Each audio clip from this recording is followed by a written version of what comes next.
Working up on Capitol Hill, I kill more people with my pen than your guns ever will. Yeah, well, the bankers and bomb makers are the people I truly serve. The root of all our evil, it begins with the Federal Reserve. Hey, yeah, well, let's go back in time when everybody was so proud of America. I'm Tommy Salmons.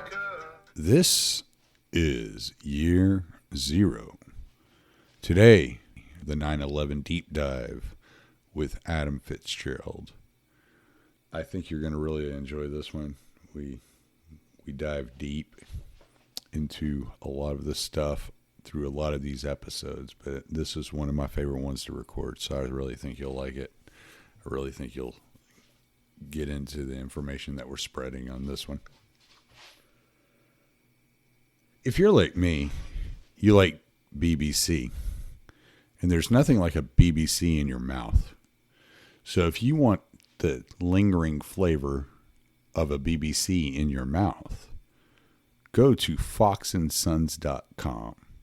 Foxandsons.com is where you will get a very nice smoked chocolate BBC in your mouth. Go to foxandsons.com for your big, bold coffee. And if you sign up for an order of more than $20, you'll get 15% off if you use 0 as your code. So go to foxandsons.com for a great big bold coffee. That's your BBC. Put it in your mouth. Maybe let it linger there for a little bit. Let them know that you've come around because of year 0, and use the code 0 when you make any order over $20 for 15% off at foxandsons.com. That's Fox, the letter N, sons.com for your big, bold coffee, baby. RyanBunting.com. For all of your graphic design needs, go to RyanBunting.com. Ryan Bunting is a shitty libertarian. He's a shitty person. He's a shitty business owner. And he's a shitty graphic designer, which is why he needs your charity at RyanBunting.com. Go to RyanBunting.com and give him all the charity you can give him, because Ryan Bunting is a starving artist. He's a shitty artist, but he's a starving artist. So feed that fucker at RyanBunting.com for all of your graphic design needs. LibertarianInstitute.org. That's where you'll find me, Patrick McFarlane, Kyle Anzalone, Scott Horton, Keith Knight, Dave DeCamp, Will Porter, Kim Robinson. All of us motherfuckers are all over at the LibertarianInstitute.org. Every once in a while, you might run into a Jim Bovard or a Ron Paul. But go to libertarianinstitute.org and enjoy all of the content that we are creating for you over at the libertarianinstitute.org. It's for you, by us. Because you couldn't do it right. No, I'm just kidding. Go to libertarianinstitute.org and check out all the work we're doing, because we're working really hard over there. So, libertarianinstitute.org. Thank you, Tom Burton, for the music. Enjoy the show. Okay, we're back. Once again, Adam Fitzgerald. What's going on, man? What's up, man? How you doing? Doing Tom? well. Yeah, we got all our complaining out of the way beforehand. You sure did. I feel better. I feel spiritually and morally better. Yeah, well. A cleansing, if you will. Yes. Cleansing. So we're gonna keep going down this 9/11 deep dive road. We're gonna talk Saudi Arabia and the 28 pages today. Yes, sir. So, you know, there's always a lot of speculation about Saudi Arabia. I don't know how much of it is provable and all the information that's out there, but I know there was a situation a few years back when Trump was still president. There were lawsuits that were filed, and the DOJ put a stop to the lawsuits there for a while. So, do you know whatever came of that? Yeah. So what happened was immediately after that, the Gulf, Saudi Arabia, Bahrain, United Arab Emirates, basically were pressuring the Obama administration not to release a portion of the joint inquiry into intelligence community activities into the September 11th attacks. And this involved members of the Democrats and Republicans Joint Senate Select Committee. And the part of that report is called, infamously called the 28 pages. And it actually refers to, the section is called, it's actually in parts. So this is part 4, and the entitlement is called Finding, Discussion, and Narrative regarding certain sensitive national security matters. And it summarizes the findings about possible Saudi financing regarding two or three 9/11 hijackers. And that's Khalid al-Mihdhar, Nawaf al-Hazmi, and Hani Hanjour. And so the Saudi operatives some of them were redacted in a lot of these reports that even predated the 28 pages. For example, the memorandum for the records of certain individuals like Fahad al-Thumari, who's an imam at the King Fahd Mosque in Los Angeles, where Khalid al-Mihdhar and Nawaf al-Hazmi went to. Another Saudi operative, Omar al-Bayoumi, who is an employee of a Saudi government agency at the Saudi Arabian Air Presidency. Osama Basnan, who is a hardline Wahhabi militant who has links to Omar al-Bayoumi, and another individual named Muwassid al-Jar, no relation to Ziad al-Jar, the pilot hijacker of Flight 93, alleged. And Muwassid al-Jar, whose name was just recently redacted from an FBI page during the investigation into Saudi Arabia by the FBI, showed that he worked inside the United States up until 2005, before he left for Saudi Arabia. And he worked in Washington, D.C., head of the Saudi Arabian Religious Affairs Committee, and he was actually, he served as a liaison or a monitor to Fahd al-Thumari, Omar al-Bayoumi, and Osama Basnan. And so what we have in these 28 pages that we know of, it's public. And the person who ran the website, he now runs Stalk Realities, Brian McGlinchey, brought light to this topic, whereas, you know, the media and generally the federal government are not going to basically rush to the attention of the public itself. But what we have in this 28 pages shows that there was indeed a number of individuals inside the United States, Saudi government operatives, who were acting as financial and logistic liaisons to 2 or 3 of the 9/11 hijackers, Khalid al-Mihdhar, Nawaf al-Hazmi, and Hani Hanjour. And so this basically showed that there was a foreign entity inside the United States providing financial support for them to get around, for them to basically rent an apartment, to open up a bank account, and 2, providing logistical support, acting as directionary aids or providing transportations in the way of cab drivers that would drive them around town, because they didn't speak English and they didn't know their way around. So you had these people providing all these type of assistance to them. And so the U.S. intelligence community believed that the members of the Saudi government were indeed helping individuals relating to Al Qaeda in California. And I mean, man, That's a lot on the plate. it is, man. There's a lot. Yeah. There's a lot going on here when it comes to Saudi, because part of it is the relationship of the United States with the Saudis. And then you look at the Saudi relationship with Al-Qaeda and the size of the royal family. I know in 2017, there was a royal coup in Saudi Arabia, and that's when bin Salman, am I saying that right? Yeah, Mohammed bin Salman. Bin Salman. That's when he took power.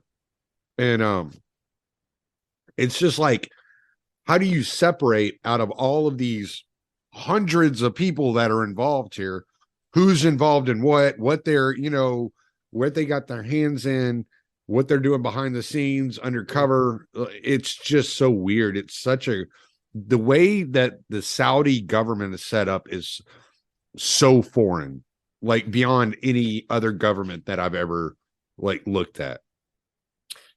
Yes, well, actually, it's the only monarchy in the world where it's set up now. We don't know for sure. It's approximate that there are 5,000 to 7,000 people within the royal family. What you have is different clans, and they're called the Sudari Seven.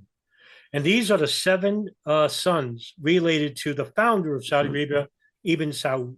And so you have the Salmons, you have the Fads, the Khalids. So you have all these sons that originate, the first original 7 sons of Saudi Arabia, who now have their own sons who, through wives, and, they have their own families' names, different clans, and all different factions. And whoever has the most financial and situational power in the family usually wins over, like the religious, it's called the Ulema Committee, the religious committee. That's the Wahhabi committee. Separate from, say, the Committee of Saudi Arabian Affairs or the Ministry Committee. Remember that Saudi Arabia was founded upon the principles of 2 people, Ibn Saud and Muhammad ibn Abdullah al-Wahhab. Wahhab is the founder of Wahhabism. Saud is the military founder of Saudi Arabia. And when he captured the cities of Najd and Hejaz from the Hashemites, he unified the country in itself. And it used to be called the Emirate of Dadia. But after capturing these cities, he called the nation state Saudi Arabia. And so the first Arabian country was born.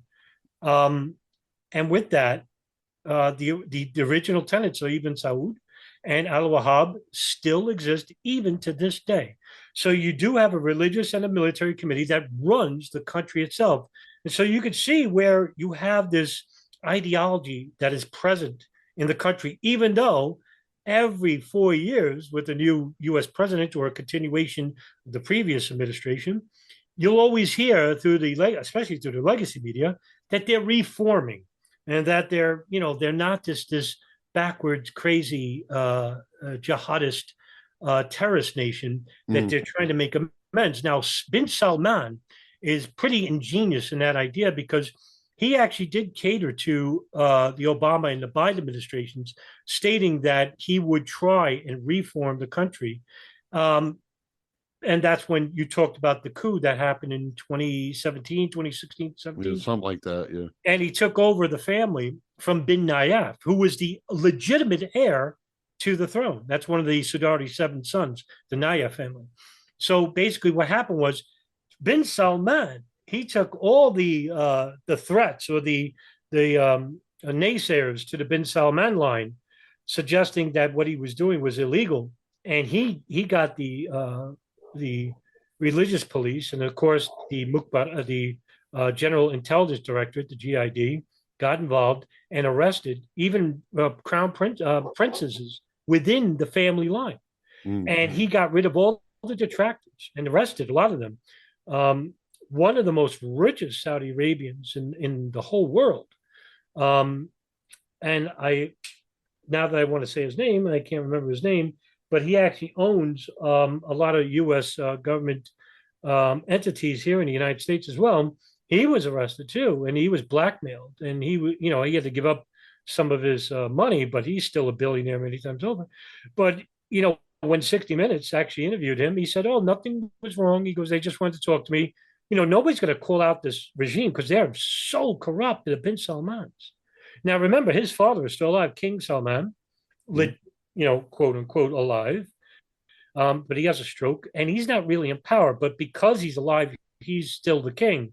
But the one running really the country is the crown prince, and that's Mohammed bin Salman. And he is the most ruthless, most corrupt crown prince I think the country's ever had.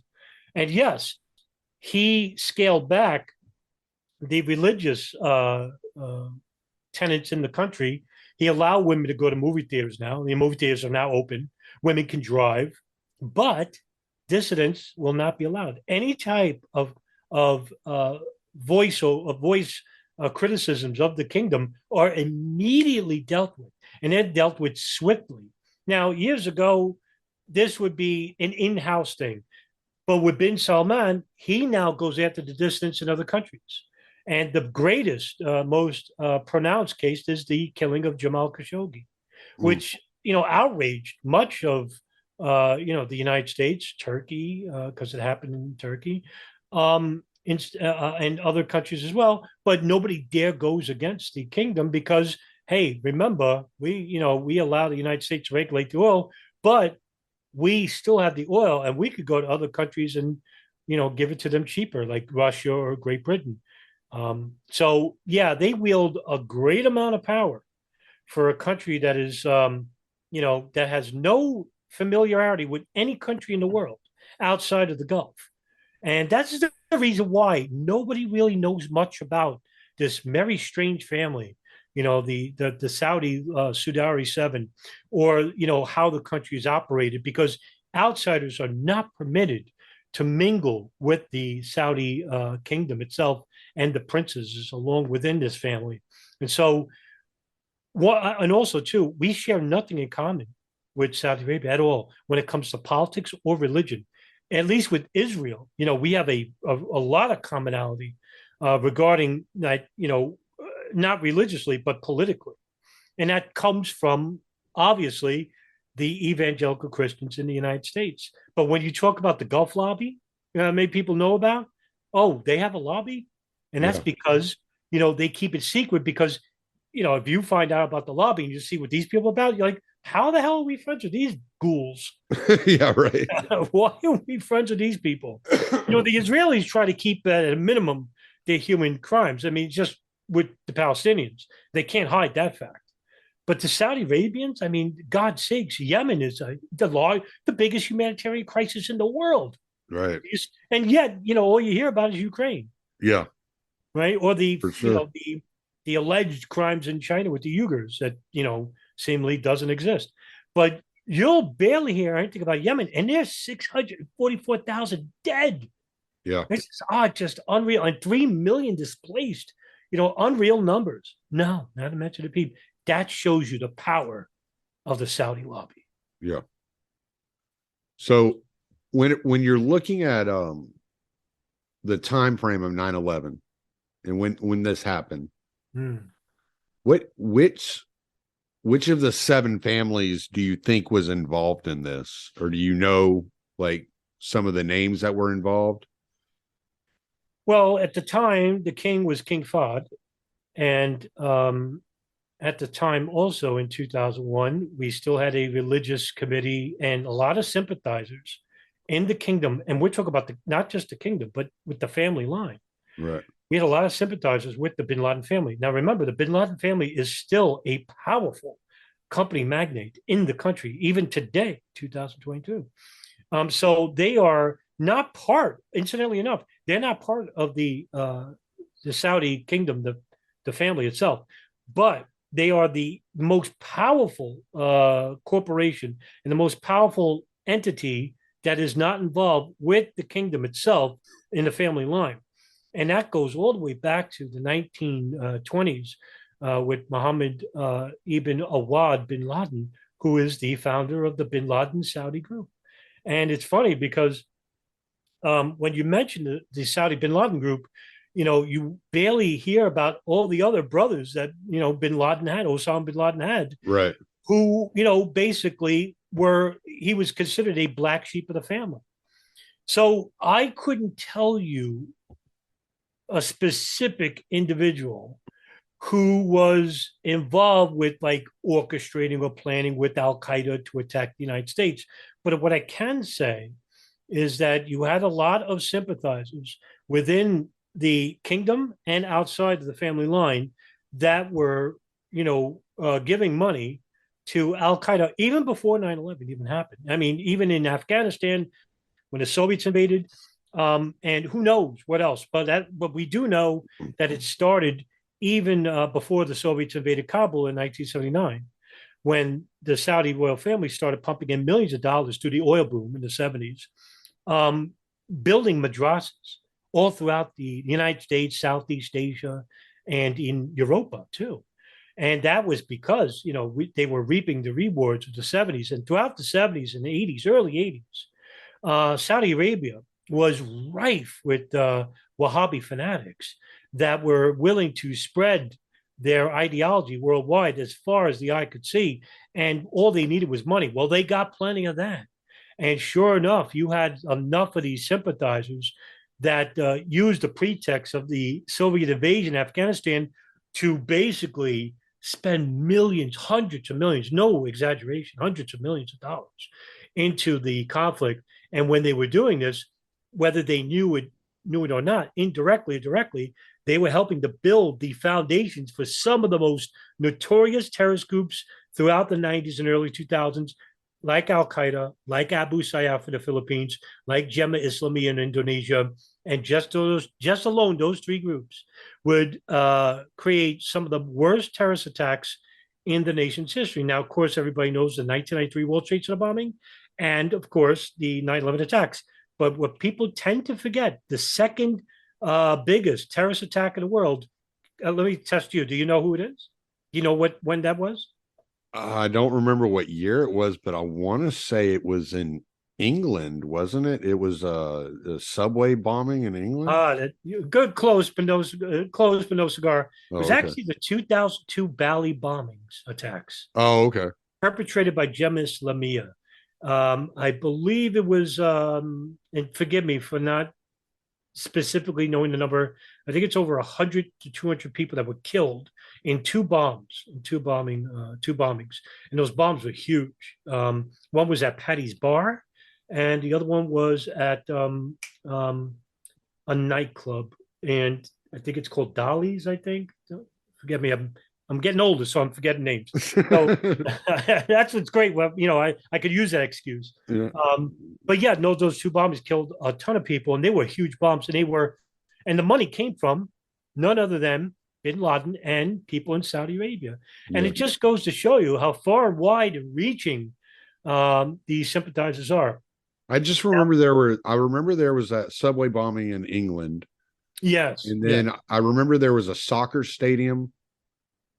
I don't know where that was, but I remember there was a soccer stadium that was bombed at some point. And I remember hearing about these things. They were all going on around the same time. Yeah, the Madrid, July 7th, it's called 7/7. Was that in Madrid? Bombing.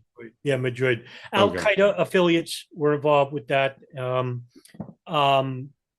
it was one person, Yarkis. I wish I remember his first name, Yarkis, or Farkas or something like that. He's an Al Qaeda affiliate who has connections in Eastern Europe and in Spain and Germany. He's an Al Qaeda affiliate and basically was part of those attacks. A lot of the bombers that were involved with that had transferred from Afghanistan, from camps that were built in the 90s with the help of like the CIA and the Pakistan ISI and Saudi Arabian money. Right. So yeah, all that comes back. It's like, the enemy of my enemy is my friend. And then all of a sudden that enemy now comes back to haunt you, in terms of terrorism. And what really gets me, Tommy, is that knowing that the CIA's Operation Cyclone and the Pakistan ISI, these intelligence services, I can't help but to think that, hey, we know who we're funding here in 79, 1980, 81. And maybe one day this will come back and haunt us. But, I can't say for sure. I mean, that's speculation. But, grinds my gears to think that a lot of these founding members of these groups I mentioned came from that war, in which the money and training came from, the United States, Pakistan, and Saudi Arabia. Yeah. And guess what? We're seeing a revisitation of sorts in Ukraine. Yeah. And, I just saw a story too, not to get off track, but I saw a story too in Italy. They just arrested an Azov battalion unit in Italy.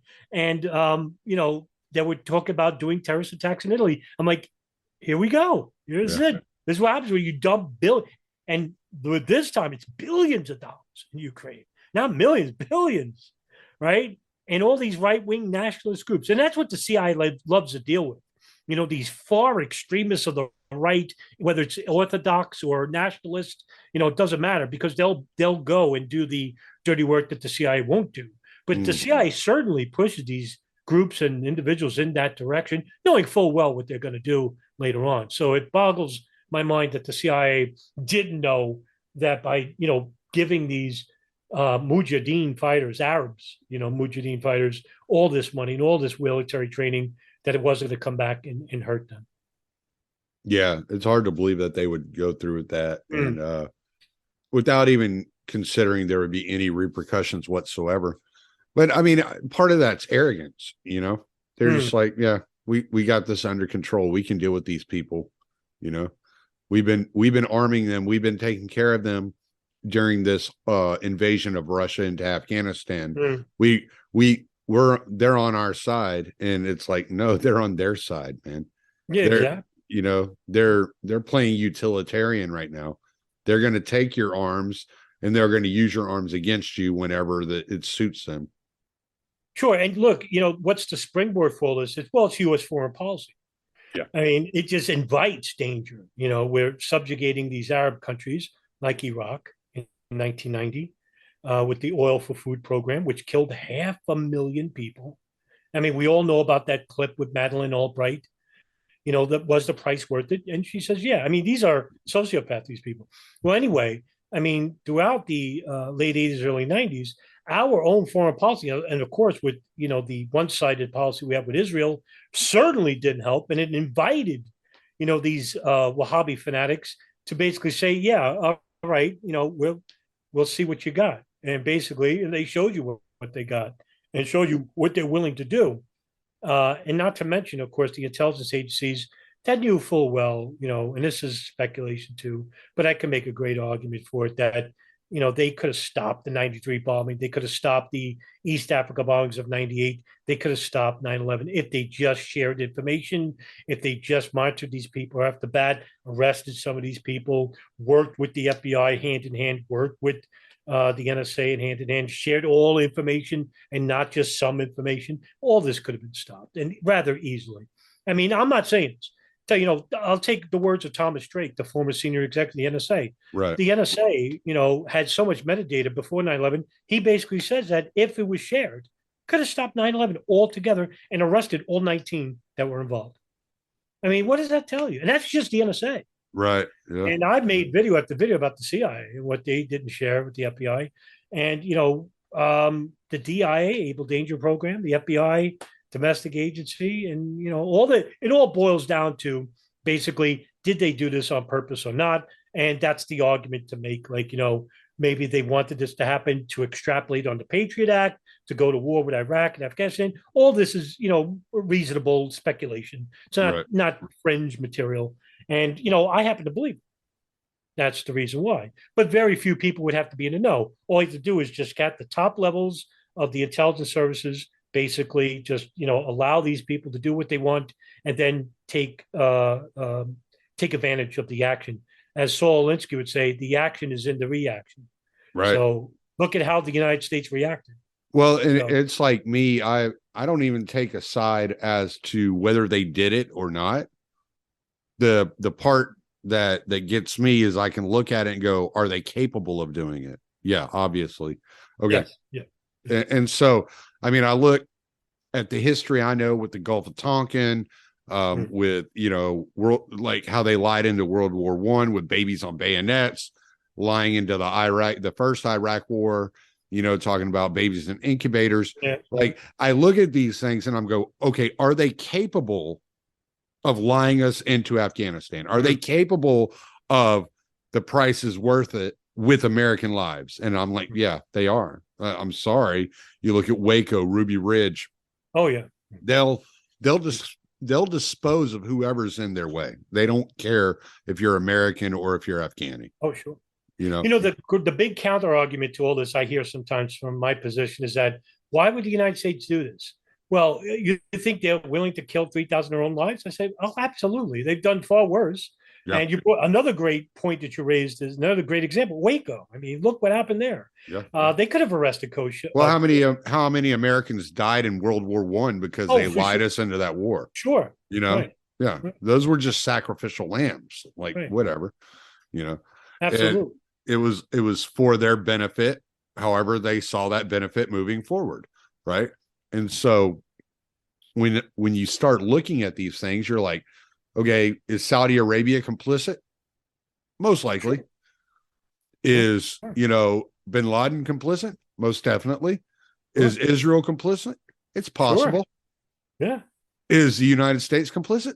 It's possible. Yeah. And it's like, if you can say that's possible, then you're like, okay, there's a problem with the government, right? Like, there's an issue going on here. Right. Our allies and our own government are able to do this by any standard, by any metric. And it's like, okay, there's an issue. Sure. And look, all you have to do is say who benefited from the 9/11 attacks, right? So you have, I could count 3 countries that benefited: the United States, Saudi Arabia, and Israel. Now, let's start with the former. Israel and Saudi Arabia benefited in the fact that the United States military invaded the countries that were preconceived enemies to both of those countries, Iraq and Afghanistan. And not only that, later on, they extended it to Syria and Libya. Okay. Most of these countries are Shia countries. And so from the Saudi perspective, they're a Sunni Wahhabi country. They see the Shias as heretics. And so they would rather get those countries out of the way, eliminated, destroyed, so Saudi Arabia could become the premier elite Arab country in the entire Middle East. For Israel, it doesn't matter whether it's Sunni or Shia. At least we get rid of these Arabs and Muslims and that they become the predominant power in the Middle East by way of the United States. The United States benefits in the fact that, the military-industrial complex, the intelligence agencies all benefit from having a blank check, which is what happened after the 9/11 attacks. The NSA, CIA expanded. We have the invention of the Transportation Security Administration, the Department of Homeland Security, the Patriot Act, the North Defense Act of 2002, 2003, the invasion of Afghanistan, the invasion of Iraq, the invasion of Libya, the invasion of Syria, continuous state of war using the pretext of the war on terrorism. And so trillions of dollars, $3 trillion just alone for Afghanistan. That was 20 years. What was gained? Nothing, because we left the country and nothing was gained. Now the Taliban is back running the country. So what was gained there and how many lives are lost? Iraq, 2 civil wars, created the vacuum for the Islamic State in the Levant, basically creating a group within a section of all the Baathists that were let go of their positions through Iraqi Provisional Order number 1 and 2, led by none other than Bush fanatic L. Paul Bremer, who basically destroyed the country's military and police, which was needed in a time of war.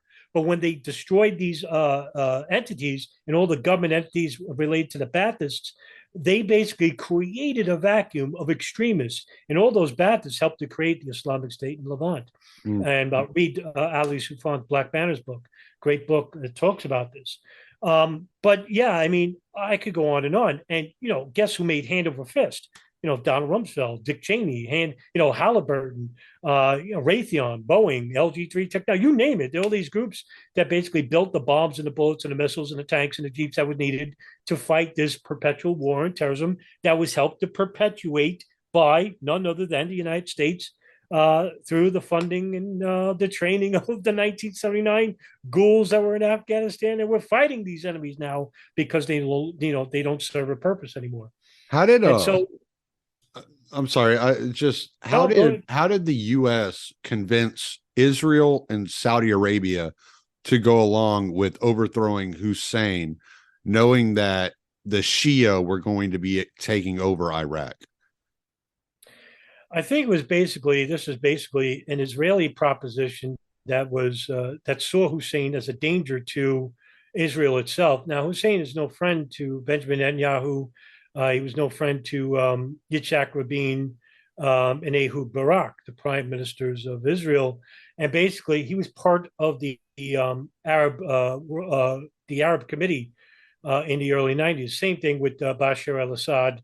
So you don't think Israel would have been afraid that a Shia regime in Iraq would have strengthened Iran, and so that would have surrounded them? What they wanted to do was break the chain of the links between Iran and Lebanon. And what they feared was Hezbollah. Okay. Hezbollah basically is the only entity on earth that defeated the Israeli military in 2006. It's the only entity on earth that did it. Okay. Ever since then, the war against Hezbollah really extrapolated on that. But before that, Iran saw the dangers of the Baathists linking up with the group Hezbollah in Lebanon. What they wanted to do is basically, this is part of the Oded Yinon plan, which is an outline by Yitzhak, I forgot his name. I'm forgetting his full name, who created a foreign policy outline which shows that Israel needed to begin dialogues with certain countries that would allow them to basically usurp these Arab governments that would be considered a danger to Israel, because what they feared was Israel was slowly being encircled by Arab leaders that were not friendly to Israel. And so the Oded Yinon plan basically created an outline where Israel would use the United States to basically usurp these non-friendly, non-Western-backed Arab leaders and implement Western-backed leaders in the process.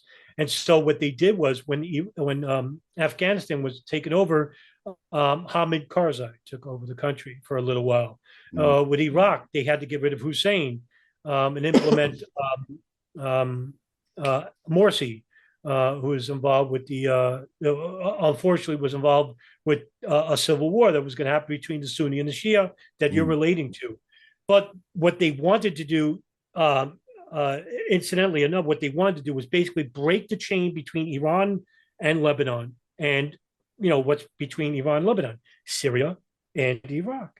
Right. So in order for that Hezbollah chain into Iran to be linked, we have to break the link and to destroy these countries in the process. Remember, if it was just about 9/11, it was just about destroying terrorism, wouldn't we be invading Saudi Arabia, Qatar, Bahrain, United Arab Emirates? Right. Were they home to these countries, these evil Wahhabi ghouls? No. We went into Iraq, we went to Afghanistan, we went to Libya and Syria. Incidentally enough, just to pique your interest here, do you know who the first person to give a international warrant of arrest for bin Laden? Wasn't that Bush Sr.? It was Muammar Gaddafi. Oh, was it? Yeah, Libya. Muammar Gaddafi, because it was a bombing that happened that killed, I think, 2 or 3 Libyans in the process. Was it the 93 attacks with the East Africa bombings? But yeah, Muammar Gaddafi is the first person on earth to issue an international arrest warrant for bin Laden.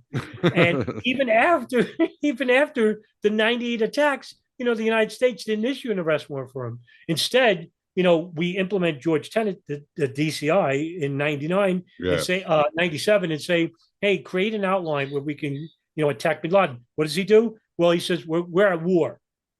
We're at war with Al-Qaeda. Well, I mean, what does that even mean? We're at war with an ideology, with a terrorist group that, doesn't have a standing like army. Yeah, they're a military threat for sure, international threat. Sure, they got money behind it. Sure, but they're not like a country. They're not like a threat, but they're anomalous. So they're all over the place. And that was used to their advantage. The State Department, the CIA, they saw the advantage of what bin Laden was doing, unlike Abu Nidal, who is the first Arab terrorist in the United States. I mean, against the United States and the Abu Nidal organization. But they were more situated. They couldn't create like this international threat like Al-Qaeda So once Nadal was no good and he was assassinated by Hussein of all people in Iraq, so what happens? Oh, Bin Laden takes over. And what is he? Oh, now he's even a bigger threat because he could reach you wherever he can, unlike Abu Nadal. So it's funny that we talk about the dangers of why the Saudis and Israelis wanted to destroy Iraq and the Well, I CS. heard that Scott makes an argument that the Saudis were pissed, and that's why That's why Obama went along with the Saudi war in Yemen to placate the Saudis, which was something Obama said was because they were so pissed about Iraq. Yeah, Scott's Houghton is right. So what they did was basically after the Bush administration, the Saudis Obama basically wanted to repair the relationship with Saudi Arabia, but in doing so, he basically negated Israel.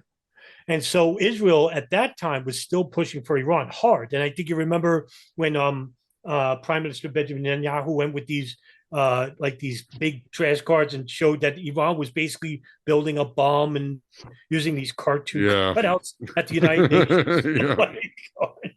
That's their evidence. So you got that's just as bad as when looked like a Garfield cartoon out of the New York Times. It's just like who's making these things? And it's like he's begging the United Nations Security Council to go to war, and he lobbied hard with the Obama administration. And one good saving grace about the Obama administration was that he said that he would never invade Iran because he didn't want to make the mistakes of Bush and create an Iraq 2.0 of sorts. Right. Even though he invaded Libya and Syria, which Iran would be a much worse than Iraq. Oh, it would be a disaster. It would be just total nightmare. Yeah, and that army, the Persians, they are such a strong army, and they got a navy too.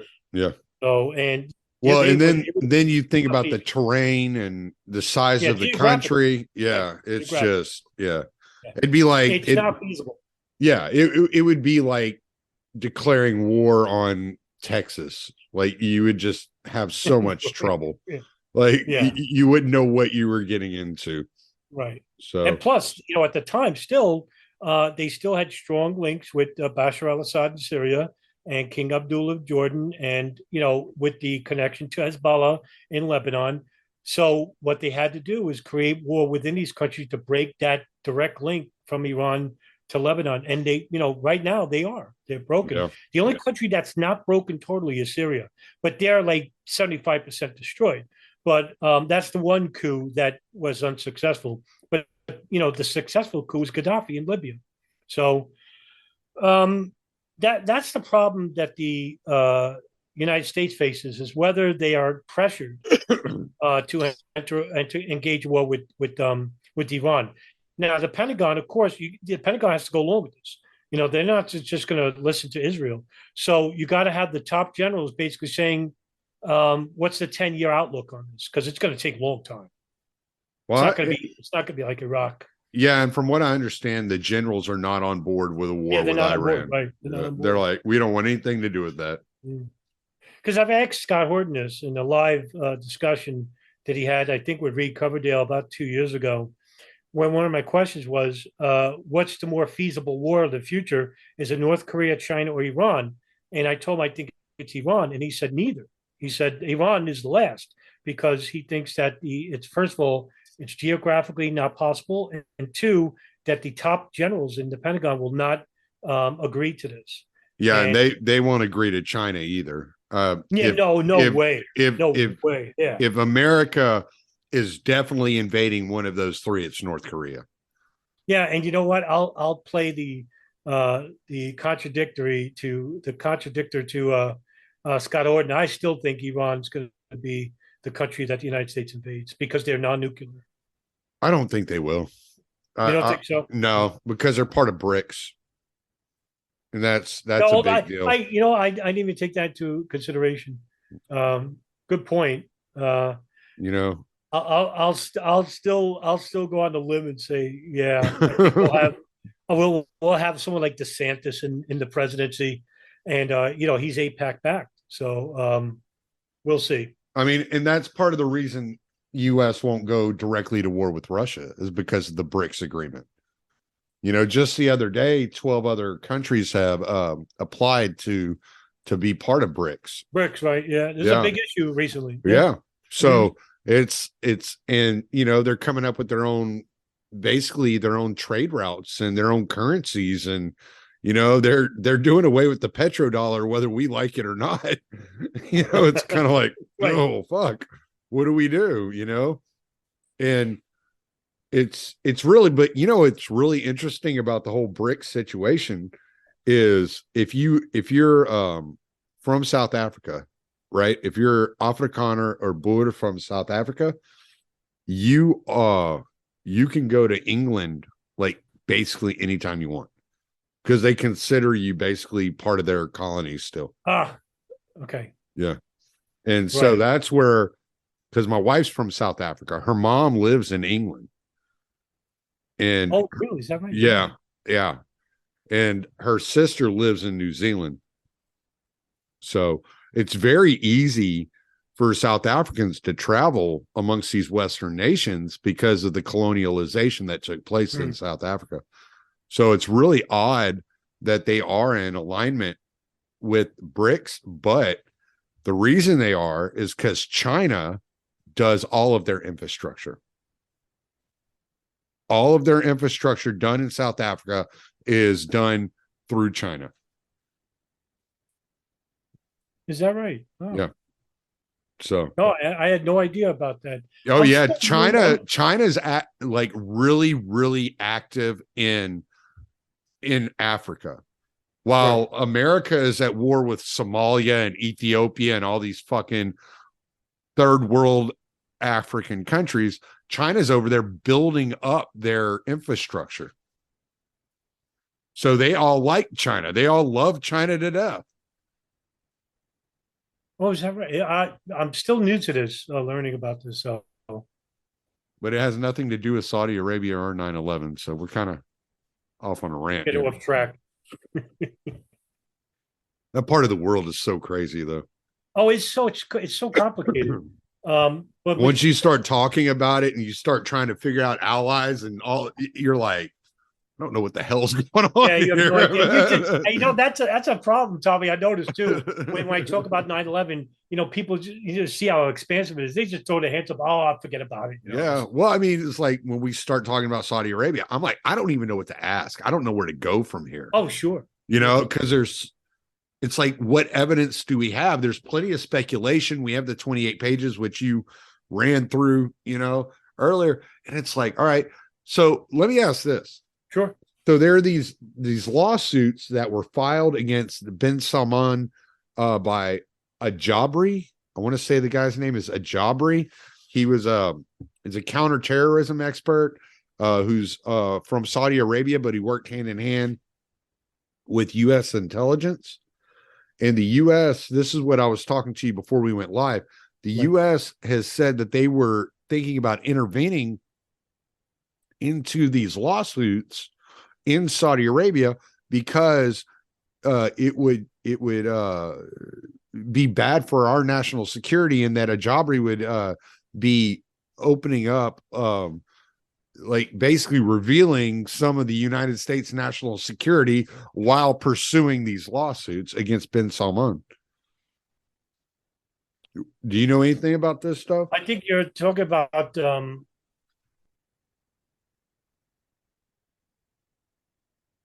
I want to say it's I was just looking at Omar Al-Jabri. Yeah, that's it. Is that his name? Yeah. Am I just saying it wrong? Probably. No. You got it right. It took me a little bit to remember the story about Al-Jabri. For those who don't know, Omar Al-Jabri served under the Saudi Minister of Interior under the now deposed Mohammed bin Nayef, who is supposedly, as I said before, the one time going to be the king of Saudi Arabia, who was deposed by Crown Prince Mohammed bin Salman. And what happened was that Jabri, who is considered a highly valued partner in the fight against Al Qaeda. Um, he actually went to try to work with the United States to give detailed information about Saudi family connections to Al Qaeda. And these were the sympathizers I was talking about earlier.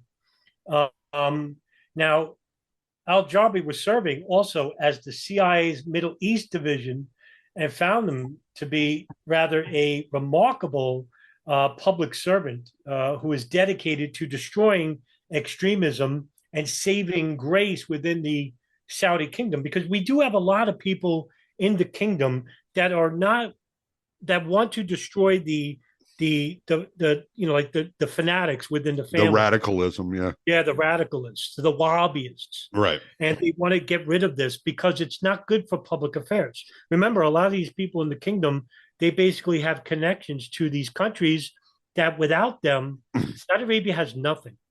I mean, even during trade, without oil, what do they have? Dates, figs. I mean, they're not a very major player in trade. And so without oil, turmeric. Yeah, I mean, something that's not gonna, right. I mean, I'm just being a smart ass. No. It's funny because it's true, because without oil, that country, no one's going to do any type of trade with that country at all. There's nothing in common. But because they have vast oil reserves, you have a lot. Well, that's part of the reason. That's part of the reason they're trying to control Yemen, is so they have that port, so they have that waterway. Yes, right? Yeah, that's a good point that you raised too. But Jabi also had a lawsuit in which he accused Mohammed bin Salman in dispatching hit teams to go after him in Canada. And so I don't know where he is, Jabi. So I can't. Is he in the United States or no? I don't think he's in the United States right now. Not anything I've read has put him in the U.S. He might be. He very well. He could be. And we just don't know about it. Right, sure. But I want to say he has a daughter that is either in detention or under house arrest by the Saudi government. And he went to 60 Minutes on this, and complained about how his family's being treated. But this is what I was talking about with the bin Salmons, is that they crush all dissidents, all types of criticisms. And not just on the physical nature, but also on the technical issue. Excuse me. So they have an advisory committee that monitors, like Twitter and Facebook, any type of criticisms from any Saudi citizens, especially within the kingdom. They're arrested, immediately arrested, detained. Some of them are tortured, and these are educators. Some of them are teachers, scientists. The Enlightenment group, these people that basically are speaking out against the brutal regime of bin Salman. So and let's just make this clear, their reach, when the reason that Khashoggi was a big deal was not only because he was a journalist. His uncle was a CIA agent or operative overseas. Yes. They worked very tight with CIA, and it was it was suspected for a long time that Jamal Khashoggi was also involved in CIA. And even after admitting to dismembering Khashoggi and carrying him out of the embassy in suitcases, nothing has been done to bin Salman, and nothing will be done. And he even turned it around on the US. And so the fight that you're witnessing between the Biden administration and the Saudi administration for the price of oil, bin Salman is controlling that situation despite the crimes that he's committed, in killing media personalities, his own citizens, any dissenter, including Jamal Khashoggi. So the power this guy has at his disposal is incredible. I think it's downright scary. And you bring up the Khashoggi murder.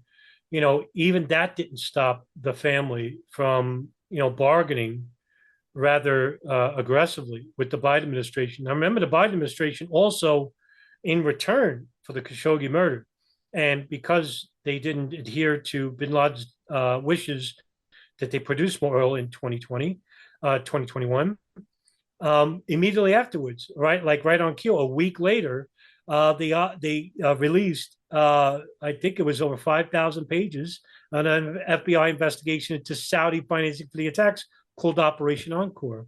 And I've done a couple of videos on this, even dedicated a podcast to my show about it. And I'm reading currently, I'm still not done yet. I'm halfway there.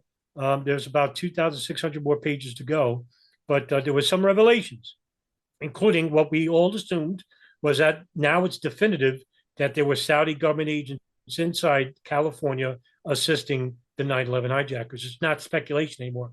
Now it's fact. So we have that much going for us. But guess what, Tommy? Just like you said, hey, that's not stopping the Saudi kingdom from saying, screw you. We'll just hold back the production of oil to the United States. Oh, don't do that. No, don't worry. We'll sell it to Russia. We'll sell it to Russia. Right. Exactly. Yeah. Exactly. So, I mean, depending on, no matter, I don't even think it matters about, what president is in office. Saudi Arabia doesn't care. What they do care about is controlling the United States to the extent they know that they have power.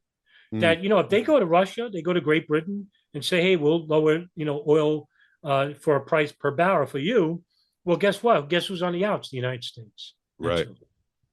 So anyway, Al Jabri, where were we?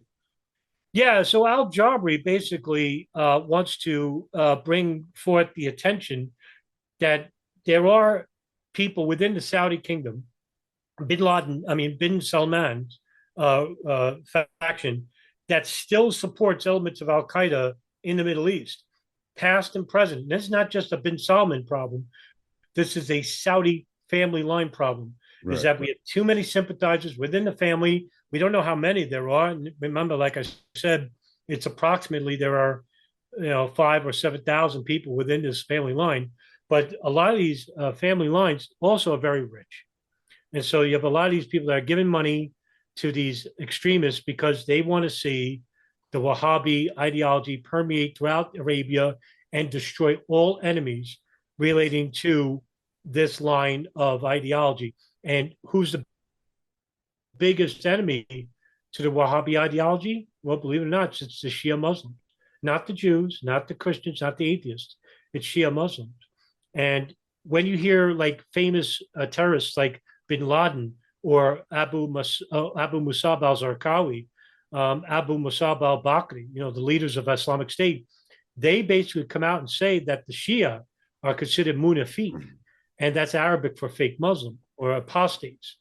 These are the people that need to be killed first, even before Jews, Yahud in Arabic, even before Christians, even before atheists. The Shia are considered the biggest traitors. And so when the Islamic State started killing Shia, slaughtering them, all the Yazidis, the Alawites in Syria and in Iraq. Well, guess what happened?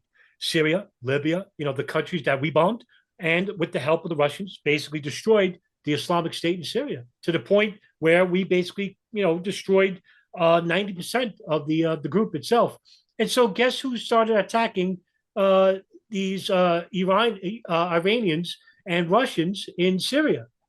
Israel and the United States. What the hell for? Yeah. Aren't we supposed to be fighting a war on terror? So Jabril is bringing all this to attention to the United States, which is met with, a 50-50 because they know that if they blow the whistle in Saudi Arabia, they are not going to be the benefactors of oil production. But they can't ignore the information that he has.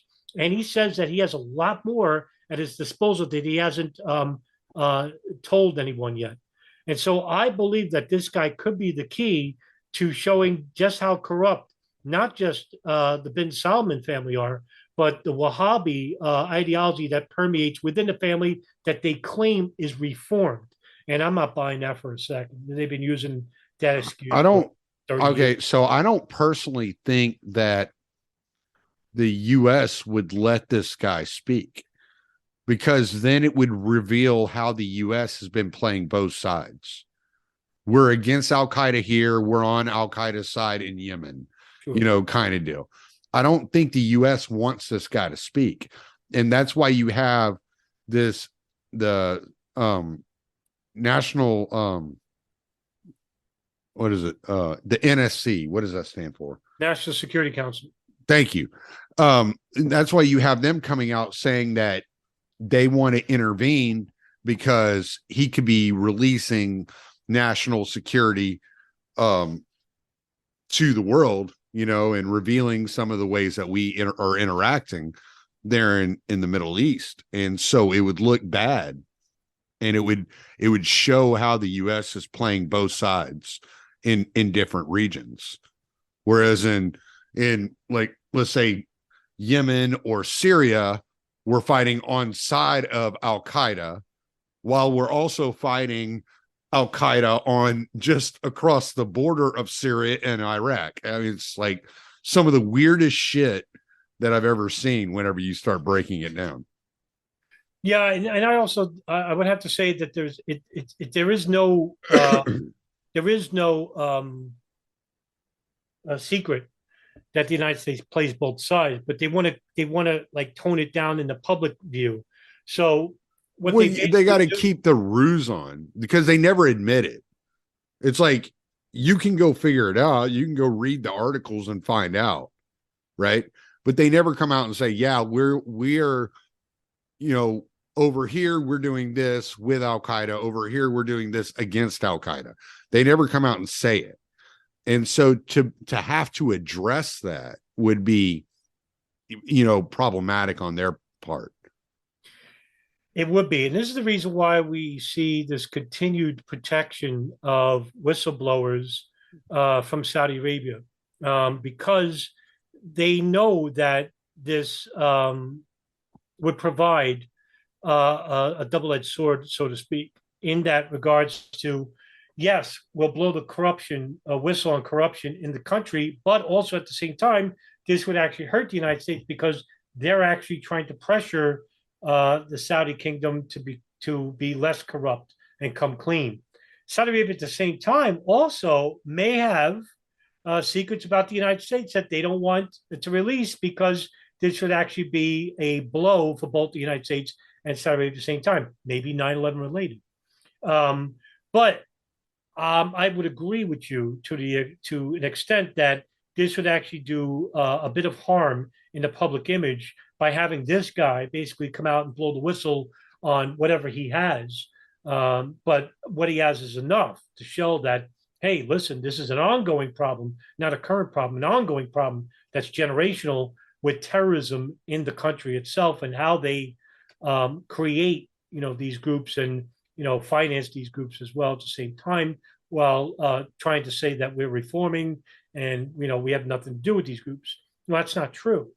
Any layman in this field would tell you that there is a direct line between the Salafist groups, Wahhabi groups, to the kingdom itself. And that's, the tenets basically come from the Wahhabi ideology, which is permeate and help to create and shape Saudi Arabia in general, in its totality.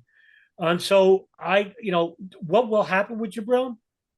I think he'll just remain in obscurity, always having the Saudi kingdom could get him at any time, and that the Canadian or U.S. authorities could basically say, we'll just disappear for a night and, let Saudi GID come in and, basically kidnap you and bring you back rendition to the country, where they probably will kill you, just like they did with Khashoggi, or maybe send a hit team, to go into Canada or the United States and do a Khashoggi on him.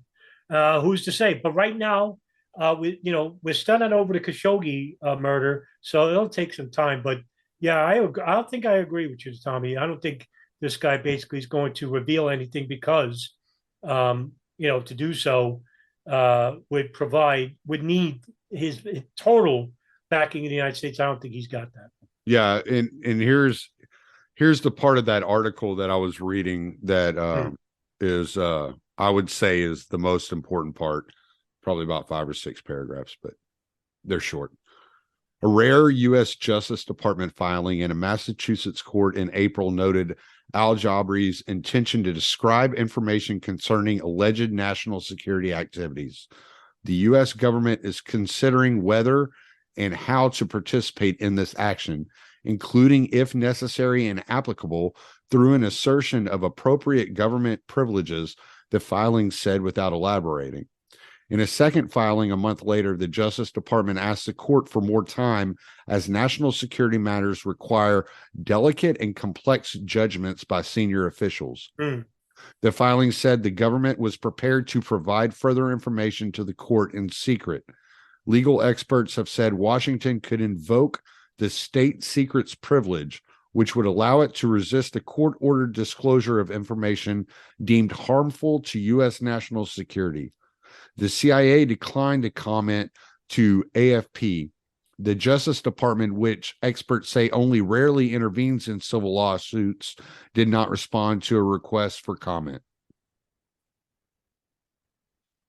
So they're looking to intervene in the lawsuits, but they're trying to figure out the proper ways to intervene without revealing national security in the process, because they're worried about his testimony revealing national security. Yeah, it seems like they're in a conundrum here. Yeah, quite. It goes back to our point that we raised about, if they let him talk, this would actually compromise the United States and Saudi Arabia, or just Saudi Arabia, or just the United States. But neither way, could this guy basically reveal what he has? And if he has what he says he has, that we have Saudi kingdom, major proponents in the kingdom that are sympathizing with these these Al Qaeda affiliates and Al Qaeda people in the Middle East. Well, then basically this will blow the roof on 9/11 and a lot of other things, which could compromise also the United States as well, if that information does exist. And also, would basically Saudi Arabia would do no business with the United States, and they can't afford that. My God, just the oil lost revenue alone. Even though we don't need the United States, Saudi Arabia. We got oil reserves here in the States, but it would cost. There's a lot more benefit for regulating the oil market in Saudi Arabia, because we can basically become the world power that we are, and not Soviet Russia or Great Britain, which is basically what Saudi Arabia is thinking about changing the power, so to speak, over to. And King Salman basically met with the Prime Minister of Great Britain about producing more oil even for Russia too. So who knows what the future holds? But yeah, I'm with you there. This guy doesn't talk at all. Yeah, too much at stake. Yeah, I think the story just kind of disappears. I don't. Yeah. More than likely, he winds up dead, and we never hear anything about it. For all we know, he's already dead. Yeah, I don't know. Well, he's of course he's hidden away, but like I said, I think there's still too much attention light on Jamal Khashoggi. But at the same time, when that dissipates, I just don't think people care that much. Really? Is that? Yeah, I just don't. I go through my daily life and I don't hear anybody talking about any of this stuff. Really? Yeah. We're weirdos, man. We're the strange ones. People don't talk about this stuff. We're the only ones who talk about this stuff. Well, that's a good point. I agree with you. People are worried people are worried about inflation. They don't have time to worry about what the hell's going on in spycraft in Saudi Arabia and the Middle East. They don't care. Yeah, right, for sure. Yeah. They're trying to feed their kids. Right. But like I said, if this guy has what he says he has, yeah, this would be the news would. You still have independent media. Not everybody's bought off. No, there are great journalists out there. There's like Greenwald, Taibbi, they're both good. Right. Mate's really good. Right. They're all leftist, but whatever. They're still good journalists, Yeah, sure. So there are good journalists out there that would be happy to talk about these things. Yeah. It's just a matter of the information leaking out in any way. I don't know if anybody's would risk the possibility of the information leaking out. Yeah, there's so much at risk here. Yeah. There's so much at risk. So I would agree with you. There's a lot of money and power at risk. Yeah, there is too much. People don't give up money and power easily. Right. Exactly.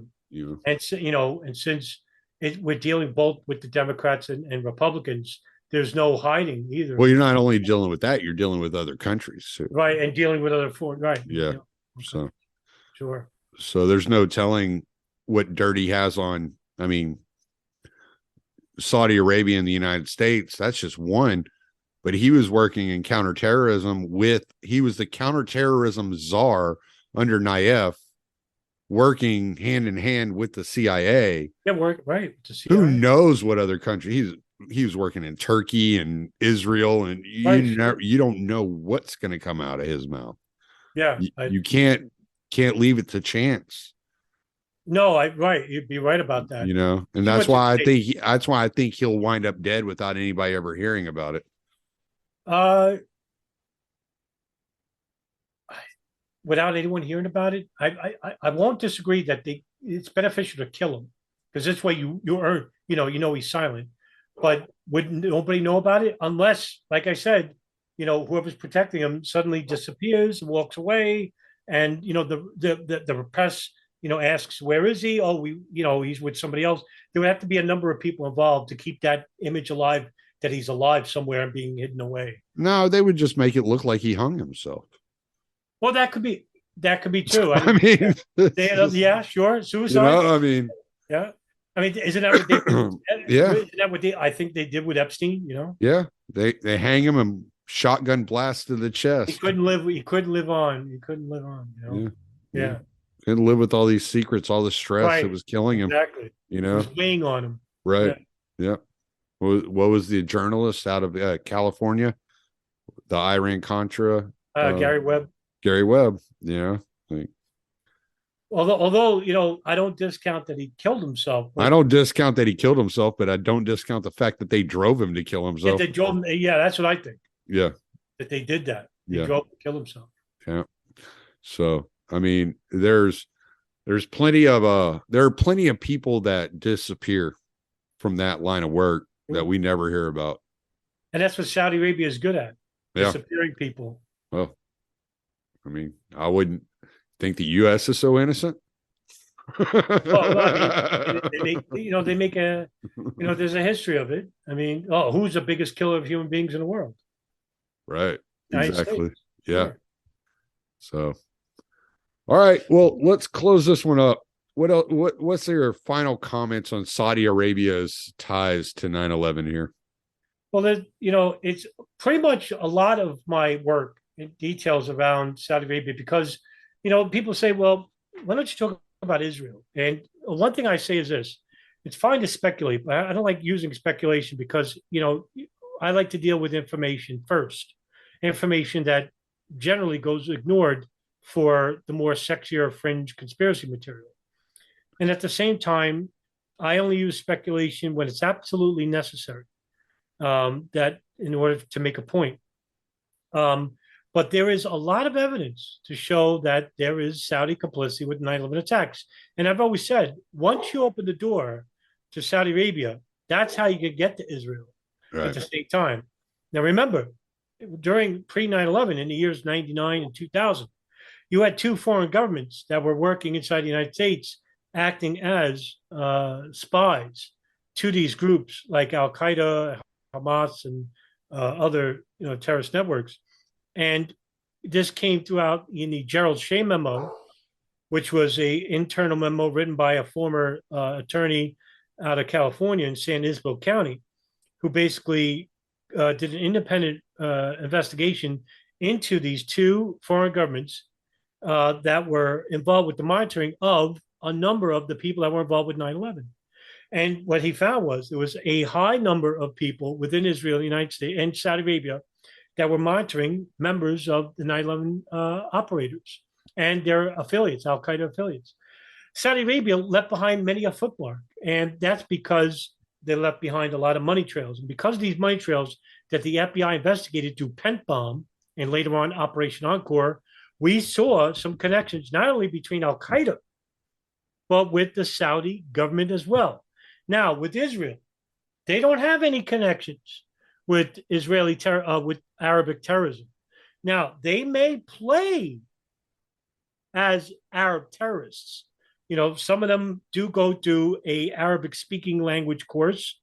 And so they go through this very covert, I forgot the name of that group, Israeli covert group, where they're dressed and they speak like Arabs. The Mr. Arvim, that's right, the Mr. Arvim, more covert than the Mossad, more covert than the Shin Bet, more covert than any other group. These are a group of people who basically train to speak the Arabic language, to live amongst Arabs and look like them in neighborhoods that are affiliated with Hamas and in Palestine. And they're basically, Israelis that go through this 1 to 2 month course that mimic Arabic culture. And so could that have been the case in some of these terrorist networks and training camps with these Israeli operatives that were, collecting information about, hey, what are they talking about? That very well, I think, is the case. And could that have happened inside the United States? That very well could have been the case. I'm not saying it is or isn't, but that's reasonable speculation. But that's the best we got. Because, like I said, with Saudi Arabia, at least you have a link between the country and the religion and the Wahhabi ideology and the terrorists itself. Israel, there is no such link.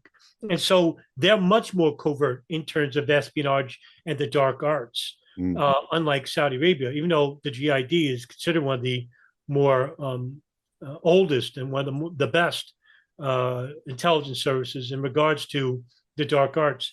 But Israel is much more covert, much more secretive, and it's harder to get actual information regarding Israeli foreknowledge or complicity even. But foreknowledge, it's hard. Complicity is even harder. Yeah. So that's why there's a lot to connect Saudi Arabia to the United States. What doesn't help is that you have the United States government, the State Department, controlling the Department of Justice in withholding information to the public and even into the investigations, which we saw with Pent Bomb and Operation Encore, regarding Saudi complicity in funding and providing logistical training and logistics to the Al Qaeda operatives involved with 9/11. And if they're willing to do that with Saudi Arabia, what do you think they're going to do with Israel? Which they have a deeper connection to. So it's hard. And at the same time, Tommy, what doesn't help us is that there are so many people who propose these wild fanatical theories that absolve all these connections to Saudi Arabia and Israel. So on the one hand, we have a cover-up from the federal government, and at the other hand, we have a cover-up of these fringe conspiracies that absolve, the connections to Saudi Arabia and Israel to begin with. So there's a strong connection, and I wish more people would be involved with this investigation into Saudi Arabia. There's very few people that do report on it.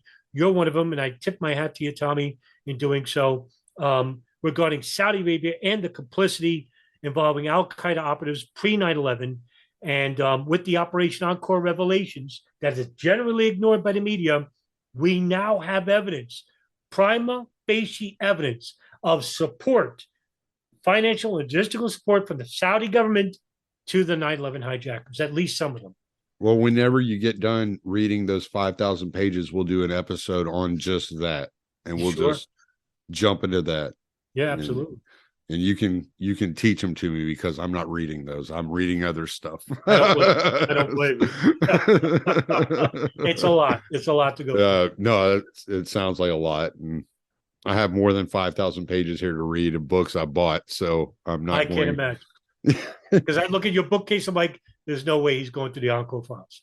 No way. Yeah, no, I've read most of those. Like those are done. It's the ones Yeah, over but I here. believe you told me off camera once that you had a ton of books that you have read. I have all sorts of books. And Exactly. like what happens is they all have like I know like the general information that's in them. So I scan them to find what I'm looking for. And I'm like, okay, I'm gonna read the whole thing one of these days. And so I got books here with like books I haven't read, but I've read parts and pieces because I knew what I was looking for specific information. And so they all have like bookmarks in them. Like I've been reading them. So I've started like, if you looked at my bookcase, it's like I've started like 20 books, but really that's not the case. I'm really reading right now. I'm reading one book, well, 2 books. But so Right, for sure. but one of them's only like 80 pages long. So Oh, is that it? Okay. Yeah. Not bad. no, it's easy. Yeah. If I wouldn't have been reading the second book, I would have already been done with this other one. So, but one of them's more for research for some podcast ideas I have going forward, and then the other one is something I'm working on reading through to do a full podcast with somebody on the book itself. So, oh, okay. So, so that's basically, and there's, that's a lot. I mean, there's a lot to read about Saudi Arabia and their connections to the 9/11 attacks and how they're allowed to get away with it. And it's hard to cover up that big, but it's still ongoing.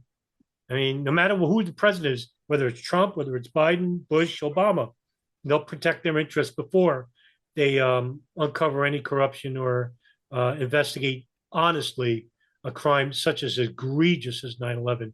And just goes to show you that, we have a problem with corruption in this country. Right. Yeah, we do. And we're on the verge of countries like Saudi Arabia that the U.S. has become dependent on for their for different products, jumping in bed with bricks and causing us lots of problems. And which is why the Biden administration went and started begging Venezuela to start selling oil to the U.S. It's like, oh, now you're on Venezuela's side. Right. Yeah, now. Right. Because they have something you need, because you're not willing. And I mean, and the willingness to drill for oil here in the U.S., that's a completely different subject. I could go hours on that. I have all kinds of ideas based upon historical books I'm reading and stuff like that. I have all kinds of ideas about why that's going on, but that'll definitely be a different episode I'll be doing on that. Sure. But all right, next episode we're recording is on the NSA, the one you've been waiting on. This is the one you've been wanting to get to. And I keep saying, wait, we'll get to it. Hold on.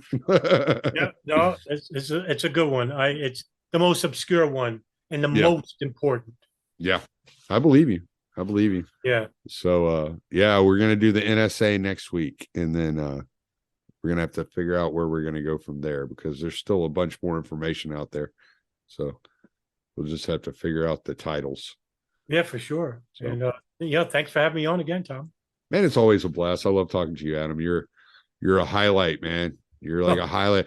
You're like everybody that's listened to these episodes keeps messaging me going, geez, these are so good. And I'm like, yeah, man, Adam's like not well known, but he's like the Scott Horton of 9/11. Heaps of praise right there. So it's like Scott Horton is an encyclopedia of foreign policy and Adam is an encyclopedia of 9/11. Like, it's just like some of the stuff you're saying, I'm like, oh man, I'm gonna have to go look this up when we're done. But thanks for the praise, man. Thank you. Absolutely, man. It's a blast. Appreciate you being on. Yeah, absolutely. I'm gonna stop the recording.